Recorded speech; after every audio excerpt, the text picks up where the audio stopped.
So I just watched the movie Bodycam, which dropped on Shudder on March 13th, 2026 as its newest original movie. And I have to ask a very important question.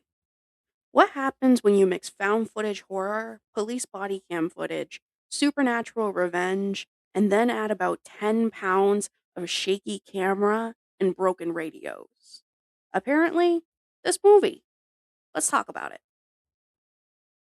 Hey everyone, welcome back to the channel. If you like honest reviews, book discussions, and all things creative, go ahead and hit the subscribe button down below. For those who are new here, hi, I'm Amanda Lee. For those who have been here before, you probably noticed that this video is a little different from my others. You see, I offer editing and writing advice on my channel, but I wanted to branch out more and include some reviews. That's what brings us to today, Watching with Amanda Lee, where we'll be covering film reviews for old, new, and everything in between. Today we're looking at Bodycam, a supernatural found footage horror film that had a genuinely interesting premise. But unfortunately, it didn't stick the landing. The movie kicks off with something that actually grabbed my attention. Two police officers respond to a domestic disturbance. What starts as a routine call quickly spirals out of control and ends with a very questionable shooting. Immediately, you get two very different reactions. One officer is panicking about his career, his reputation, and the consequences of his actions. The other officer is more concerned about, you know, the dead guy and the baby in the basement. So naturally, like all great horror decisions, they decide the best solution is, let's cover it up. Because nothing bad has ever happened in a horror movie after someone tries to cover up a suspicious death. Now, the film is told almost entirely through body cam footage, dash cams, and other surveillance style recordings. And in theory, that could have been really effective. It has been for other films. In practice, it mostly means constant shaky camera, glitching video, characters breathing directly into a microphone, and radios that mysteriously stop working the second that the plot needs them to work. There were multiple moments where I genuinely could not tell what was happening on screen, which is not ideal for a horror movie that relies on you actually seeing the horror.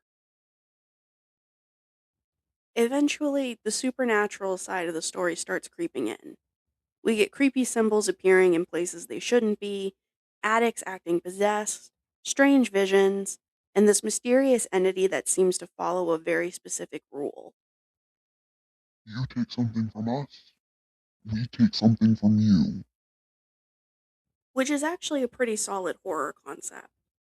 The problem is the movie never really explains what us is, or where it came from, or why it's happening in the first place.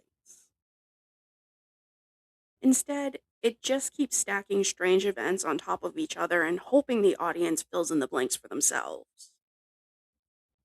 And when we reach the final act, which is a basement crawl, a very long basement crawl, an extremely long basement crawl, it genuinely feels like the characters spend about 3 business days wandering through this underground maze while the camera continues to shake like it's trying to escape the movie itself. By the last half hour, I'll be completely honest, I was fast forwarding through it just to get to the ending. I just wanted it to be over. The film does try to go big for the finale. I'll give it credit for that. We get cult vibes, possession, and a cosmic looking monster with tendrils. But instead of feeling epic or terrifying, it mostly lands somewhere between confusing and exhausting. You can tell the movie wanted to be something bigger, it just never quite figured out how to get there. So overall, Bodycam had a really solid idea. A morally messy police incident mixed with supernatural revenge could have been a great horror story. But between the chaotic camera work, the lack of explanation, and a final act that feels way too long, the execution just doesn't live up to the premise. This is one of those movies where you can see what they're going for, but it probably needed a much tighter edit and a clearer story.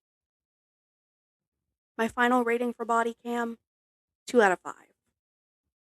Mostly shaky cameras, glitching footage, and a basement that never seems to end. If you've already seen Bodycam, let me know what you thought in the comments. If you haven't watched it yet, come back and let me know what you thought. Did the found footage style work for you, or did the camera work drive you crazy too? And was the monster completely underwhelming for you like it was for me? If you enjoy reviews like this, don't forget to like, subscribe, and check out my future content. Thanks for watching. I'll see you in the next review.